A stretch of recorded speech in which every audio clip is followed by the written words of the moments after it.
नमस्कार। जय हिंद।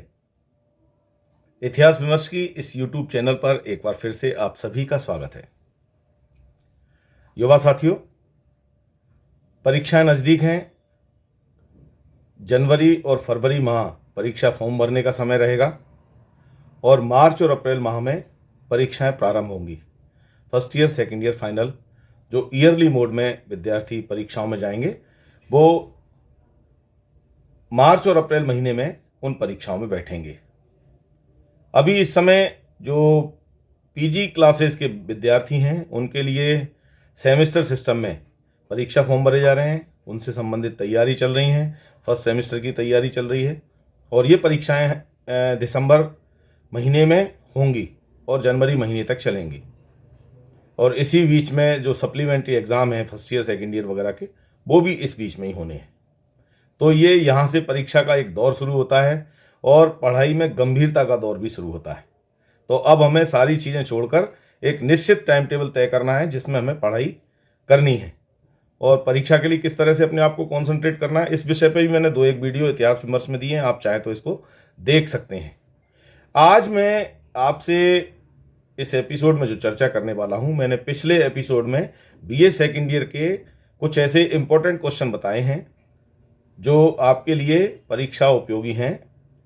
और चूंकि न्यू एजुकेशन पॉलिसी आई है, राष्ट्रीय शिक्षा नीति, उसमें जो सिस्टम है उस सिस्टम के आधार पर पेपर का पैटर्न कैसे रहने वाला है और किस तरह के क्वेश्चन आपके लिए आएंगे, वो सब मैंने इसमें बताया है। फर्स्ट ईयर के इससे पूर्व में बता चुका हूँ। मेजर माइनर सब्जेक्ट के लिए major first, major second, minor और इलेक्टिव सब्जेक्ट वो मैंने फर्स्ट ईयर के भी तैयार किए हैं। और सेकेंड ईयर के लिए मैंने मेजर सेकंड पेपर, माइनर और इलेक्टिव पेपर के लिए इस वीडियो में आपको पहले चर्चा की है। जो आधुनिक भारत का इतिहास इस पेपर का नाम है, उसमें चर्चा की है। आप इसके संदर्भ में जानकारी ले सकते हैं। आज मैं जो चर्चा आपसे करूंगा वो मध्यकालीन भारत का इतिहास, इस विषय पर चर्चा करूंगा और इसका जो टाइम पीरियड है 1206 से 1739 ये एडी का समय है इसमें, और इस पे आज हम चर्चा करेंगे। इसमें कौन कौन से प्रमुख क्वेश्चन निकल रहे हैं। ये मेजर सब्जेक्ट है सेकेंड ईयर के लिए, बीए सेकेंड ईयर के विद्यार्थियों के लिए और सारे सेकेंड ईयर के विद्यार्थियों के लिए पूरे मध्य प्रदेश में सभी विश्वविद्यालय में, सभी ऑटोनॉमस कॉलेजेस में, जहाँ जहाँ जिन विद्यार्थियों ने मेजर हिस्ट्री ली है सेकेंड ईयर में, उनके लिए ये इंपॉर्टेंट क्वेश्चन हैं। मैंने काफ़ी विचार विमर्श करने के बाद, काफ़ी अध्ययन करने के बाद ये कुछ क्वेश्चन निकाले हैं। ये 20-22 क्वेश्चन हैं, आप इन्हें पढ़ें। साथ ही मैं आपसे ये भी निवेदन करूंगा कि किसी क्वेश्चन को छोड़ना नहीं है। सिलेबस आपके पास है, आप एमपी हायर एजुकेशन की साइट पर जाकर उस सिलेबस को देख सकते हैं। आप चाहें तो इतिहास विमर्श में भी मैंने वो सिलेबस दिए हैं, तो आप सिलेबस उस पर भी देख सकते हैं, कम्युनिटी पे भी देख सकते हैं। कुछ वीडियो भी मैंने इसमें बनाए, तो आप वो भी देख सकते हैं, तो आपको जानकारी मिलेगी। तो सिलेबस आप पूरा पढ़ें क्योंकि सिलेबस ही आपका रोड मैप है। और इस वीडियो को आप अपने मित्रों के साथ शेयर करें जो इस वर्ष सेकेंड ईयर की परीक्षा में बैठे हुए हैं, क्योंकि जो पैटर्न है परीक्षा का सब चेंज है। आपके रिजल्ट्स भी आ चुके हैं और क्रेडिट सिस्टम क्या है या ग्रेडिंग सिस्टम क्या है, इसके बारे में भी आप सबको काफ़ी कुछ नॉलेज हो गया होगा, क्योंकि हमें एक निश्चित अंक लाने ही होंगे क्रेडिट सिस्टम के लिए पास होने के लिए, तो वो ज़रूर हम देखें। तो अब हम शुरू करते हैं इसमें किस तरह का पैटर्न रहने वाला है। इसमें भी जैसे हमने पूर्व में चर्चा की है, 3 अति लघु उत्तरी वेरी शॉर्ट आंसर आपको लिखने होंगे, जो 50 शब्दों की शब्द सीमा, उसकी वर्ड लिमिट है। 4 आपको शॉर्ट आंसर लिखने होंगे लघु उत्तरी प्रश्न, इनकी 200 शब्दों की वर्ड लिमिट है। और 2 क्वेश्चन आपको इसमें लॉन्ग आंसर के रूप में करने होंगे, यानी दीर्घ उत्तरी प्रश्न, निबंधात्मक प्रश्न, उसकी शब्द सीमा जो है वो 500 वर्ड्स की है, 500 वर्ड्स उसमें आपको लिखना है। मिनिमम इतना लिखना है, थोड़ा बहुत ऊपर नीचे हो चलेगा, लेकिन ये ध्यान से। तो अब हम शुरुआत करते हैं मध्यकालीन भारत के इतिहास के संदर्भ में। जो बीए फर्स्ट ईयर का मेजर सब्जेक्ट है उसमें वेरी शॉर्ट और शॉर्ट आंसर किस प्रकार रहेंगे। मैंने यहाँ वेरी शॉर्ट और शॉर्ट आंसर जो है वो 14 आपको दिए हैं, 14, और आपके लिए इसमें 3 लघु उत्तरी, अति लघु उत्तरी और 4 लघु उत्तरी, ऐसे 7 क्वेश्चन इसमें करने हैं और आपसे पूछे जाएंगे 14 क्वेश्चन। 14 में से 7 करने हैं। मैं यहाँ 14 क्वेश्चन आपको दे रहा हूँ, लेकिन निवेदन बस इतना है कि आप इनको लॉन्ग आंसर के रूप में पढ़ें, यानी 500 शब्दों की शब्द सीमा को ध्यान में रख के पढ़ें, जिससे अगर वो लघु उत्तरी आता है तो वहाँ लिखें, वेरी शॉर्ट आता है तो वहाँ लिखें, और अगर दीर्घ उत्तर के रूप में पूछा जाता है 500 शब्द का तो वहाँ भी लिख सकते हैं। छोटा याद करेंगे तो बड़ा नहीं लिख पाएंगे, लेकिन बड़ा याद करेंगे तो छोटा लिख सकते हैं। तो अब हम ध्यान देते हैं और आज इस वीडियो को आप पूरा देखें। पिछले कुछ वीडियो मैंने देखा बच्चों के जो ड्यूरेशन पीरियड है वो काफ़ी कम है, तो आप शॉर्ट में कुछ भी प्राप्त नहीं कर सकते हैं। आप कम से कम इंपॉर्टेंट क्वेश्चन देखें। मार्केट की जो 20 सीरीज आप देखेंगे तो उसमें 40 प्रश्न के आसपास होते हैं, नाम उसका 20 सीरीज है, लेकिन उसमें आपको मैटर महत्वपूर्ण नहीं मिलेगा। आप इन में से प्रश्न देख सकते हैं, इसके अलावा भी प्रश्न आप पढ़ सकते हैं चाहे तो, पर इनको जरूर गंभीरता से आप पढ़ें। पिछले वर्ष में हमने वीडियो बनाए फर्स्ट ईयर के, तो आप चाहें अगर आपने देखा है या नहीं देखा है, उसके रिजल्ट्स कैसे हैं वो आपको जानकारी है, तो आप उसके आधार पर भी इनको ले सकते हैं। तो अब ध्यान दें, ये मैं जो वेरी शॉर्ट और शॉर्ट ये दोनों के लिए क्वेश्चन दे रहा हूँ, इनको देखें। इसमें पहला क्वेश्चन है कुतुबुद्दीन ऐबक का, जहाँ से मध्यकालीन भारतीय इतिहास के संदर्भ में चर्चाएं शुरू होती है। तो उसका पहला शासक जो है कुतुबुद्दीन ऐबक जो रहा, उसके बारे में हम इसमें चर्चा करेंगे। दूसरा इसमें क्वेश्चन है रजिया सुल्तान का, रजिया है।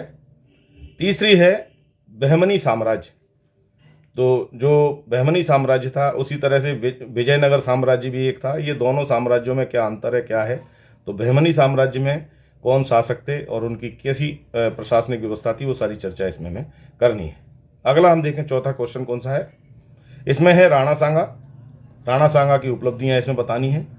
मुगल सिख संबंधों के बारे में चर्चा करना है। मुगल साम्राज्य के पतन के बारे में चर्चा करना है, किस प्रकार से मुगल साम्राज्य का पतन हुआ और औरंगजेब उसमें कितना उत्तरदायी था, वो सारी चर्चाएं इसमें हमें करना है। अब हम 7वें क्वेश्चन की ओर देखें। इसमें है सूफी आंदोलन, मनसबदारी व्यवस्था और भारत में संत परंपरा। तो सूफी और भक्ति आंदोलन दो मध्यकालीन भारत की विशेषताओं में भी रहे हैं, तो वो क्या है, किस प्रकार से सूफी आंदोलन चला, भारत में संत परंपरा क्या है, किस प्रकार से भारतीय संतों ने समाज का मार्गदर्शन किया, और मनसबदारी व्यवस्था क्या है, कितने का मनसब एक होता था, और मुगल काल में इस मनसबदारी प्रथा को या मध्यकाल में इस मनसबदारी प्रथा को किस प्रकार से आगे बढ़ावा मिला, तो इसके बारे में चर्चा आपको करना है। और क्वेश्चन देखें, इसमें है मीराबाई जो भक्ति आंदोलन से संबंधित है, 2.5 दिन का झोंपड़ा जो स्थापत्य से संबंधित है, मुगल कालीन स्थापत्य कला, ताजमहल और मुगल कालीन भू राजस्व व्यवस्था, किस प्रकार से कर प्रणाली उनकी थी, ये हम इसमें कुछ क्वेश्चन पढ़ेंगे और इनके आधार पर हम अपने को तैयार रखेंगे परीक्षाओं की दृष्टि से। इसके अलावा भी आप पढ़ सकते हैं, बड़ा सिलेबस है, आप जो चाहें वो पढ़ सकते हैं, लेकिन इनको जरूर पढ़ें गंभीरता के साथ, जिससे आपको परीक्षा में उपयोगी लगें। अब हम देखते हैं लॉन्ग आंसर टाइप क्वेश्चन, जो दीर्घ उत्तरी प्रश्न है वो क्या है, और उनमें कितने क्वेश्चन हमने उसमें निकाले हैं, 8 क्वेश्चन। और 8 क्वेश्चन इसलिए निकाले हैं जिससे कि उसमें पूछे जाएंगे 4 में से कोई 2 आपको करने हैं। हम यहाँ 8 इसलिए दे रहे हैं कि कुछ रिजर्व में भी लेके अपने को चलना चाहिए। जब हम लंबे सफ़र में जाते हैं तो हमें अपने साथ में खाना पीना सब तैयारी चलना चाहिए। पता नहीं गाड़ी वाड़ी कहाँ रुक गई, कहाँ आगे लाइन क्लियर नहीं है, कहाँ गाड़ी पंचर हो गई, तो हमें कम से कम अपने भूख प्यास का उतना प्रबंध करके चलना चाहिए कि किसी आपात परिस्थिति में हम अपने आप को सुरक्षित रख सकें। तो परीक्षा का मामला है, पेपर सेटर कौन है हम नहीं जानते हैं, वो क्या परीक्षा पूछेंगे, तो हम कुछ ऐसे एडिशनल क्वेश्चन लेके चलें, तो जब भी हम परीक्षा में जाएं और हमने जो पढ़ा है वो नहीं आए तो दूसरी चीज़ों के माध्यम से हम इतना तो कर लें कि हम पास हो जाएं। तो इसलिए हमें एडिशनल पढ़ के ही जाना चाहिए, केवल इंपॉर्टेंट क्वेश्चन के भरोसे नहीं रहना चाहिए, पर इनको जरूर पढ़ें। तो अब देखें इस पर, तो इसमें हालांकि अब यूनिट सिस्टम नहीं है, पहले यूनिट सिस्टम में चलता था, 1 यूनिट से 2 क्वेश्चन पूछते थे, 1 करना होता है। अब यहाँ यूनिट सिस्टम नहीं है, पढ़ने की दृष्टि से यूनिट है, लेकिन आपको कोई भी जो क्वेश्चन दिए हैं 4 उनमें से 2 करने। तो यहाँ देखें हम 8 क्वेश्चन में क्या क्या लिए हैं। पहला इसमें क्वेश्चन है बलबन की लौह और रक्त नीति, किस प्रकार उसने दास वंश के प्रारंभ में लौह और रक्त नीति को लागू किया, उसकी चर्चा है। अलाउद्दीन खिलजी की जो बाजार नियंत्रण है खिलजी का, उस पर चर्चा है। ये बहुत इंपॉर्टेंट क्वेश्चन है, अमूमन इस पर पूछा जाता है। उसकी दक्षिण नीति के बारे में भी चर्चा होती है, पर बाजार नियंत्रण एक उसका महत्वपूर्ण पार्ट है, आप इसके बारे में जरूर पढ़ें। मोहम्मद बिन तुगलक की योजनाएं, चाहे वो राजधानी परिवर्तन या कुछ और है, वो सारी की सारी इसमें चर्चा हमें करनी है, आप इसको पढ़ें। दीर्घ उत्तर के संदर्भ में क्या योजनाएं थी, किस प्रकार से वो सफल और असफल हुआ उनमें। इसके बाद है बाबर के आक्रमण के समय भारत की राजनीतिक दशा क्या थी। तो वो आपको लिखना है किस प्रकार की दशा राजनीतिक उस समय परिस्थितियां थी, क्या राजपूत काल की स्थिति थी, क्या और सारी व्यवस्था थी, दक्षिण भारत में क्या था, उत्तर भारत में क्या था। ये सारी की सारी चीज़ों को करने के बाद बाबर किस प्रकार से सफल हुआ, वो सारी चर्चा हमें इसमें करनी। फिर देखें अकबर का एक राष्ट्रीय सम्राट के रूप में मूल्यांकन कीजिए। अकबर ने किस प्रकार से परिस्थितियों को भांप के अपने आप को मोल्ड किया और कैसे उसने अपने उस जो प्रशासन था उसको किस प्रकार से तैयार किया जिससे एक राष्ट्रीय छवि उसकी बने। तो इसमें उसको हमें बताना किस प्रकार से उसने राजपूतों का उपयोग अपने लिए किया और किस प्रकार उसने नीति निर्धारण की, वो सारी हमें किस तरह उसने अपना वो जो दीन इलाही धर्म चलाया था, वो सारी चीज़ें इसमें अपने को एक राष्ट्रीय सम्राट के रूप में उसने क्या क्या प्रयोग किए, क्या प्रयास किए, उनकी चर्चा करनी। इसके बाद है मराठा उदय और शिवाजी की उपलब्धियां। शिवाजी का एक बहुत बड़ा रोल मध्यकाल में रहा और ये भारत गौरव की बात है। शिवाजी, राणा सांगा, महाराणा प्रताप। तो शिवाजी का क्या रोल रहा, उन्होंने किस तरह अपने अष्ट प्राधान के आधार पर और अपनी नीति जो नाविक उनकी रणनीति थी, छापा मार विधि थी, वो सब किस प्रकार से उन्होंने किया और कैसे मराठा साम्राज्य का उत्कर्ष उनके समय में हुआ, वो सारी की सारी चर्चा हमें इस क्वेश्चन में करना। बहुत इंपॉर्टेंट क्वेश्चन है और अमूमन ये पूछा जाता है, तो आप इसको जरूर पढ़ें। फिर है भक्ति आंदोलन का वर्णन कीजिए। तो भक्ति आंदोलन में कबीर है, मीराबाई है, सूरदास है, तुलसी है, रैदास हैं, कई ऐसे जो संत हैं जिन्होंने भक्ति मार्ग के आधार पर मध्यकाल में काम किया, तो उसकी चर्चा हमें इसमें करनी है, उसकी विशेषताएं बतानी है, भक्ति आंदोलन की विशेषताएं क्या थी। और इसमें लास्ट क्वेश्चन जो 8वें नंबर का वो है मुगल कालीन सामाजिक, आर्थिक और धार्मिक दशा, उसका वर्णन करना है। किस प्रकार की सामाजिक दशा थी, स्त्रियों की स्थिति क्या थी, धार्मिक दशा कैसी थी, मूर्ति पूजा को लेकर उनकी क्या सोच थी, और आर्थिक स्थिति क्या थी, किस प्रकार से अर्थव्यवस्था उस समय चल रही थी। तो ये कुछ क्वेश्चन मैंने इसमें निकाले हैं, आप इनको ज़रूर पढ़ें जिससे आपको परीक्षा में अच्छी सफलता मिले और आप ओ ग्रेड लाके पास हों। A+ और O ग्रेड से कम आपके अंक ना आए, मेरा यही आपको शुभकामनाएं भी हैं। अभी तक यदि इतिहास विमर्श से आप नहीं जुड़े हैं या आपके मित्र नहीं जुड़े हैं और इस चैनल से जुड़ना चाहते हैं तो आप इसे सब्सक्राइब करें, साथ ही साथ बेल आइकन पर जाएं और ऑल के ऑप्शन पर जाएं, जिससे इस चैनल के माध्यम से समय समय पे मैं जो भी नोटिफिकेशन लाता हूं, जो भी वीडियो लाता हूं या कम्युनिटी पे जो सूचनाएं लाता हूं, वो आपको सबसे पहले मिले। तो आप इसे ज़रूर सब्सक्राइब करें, अपने मित्रों के साथ शेयर करें, वीडियो पसंद आए तो आप लाइक अवश्य करें।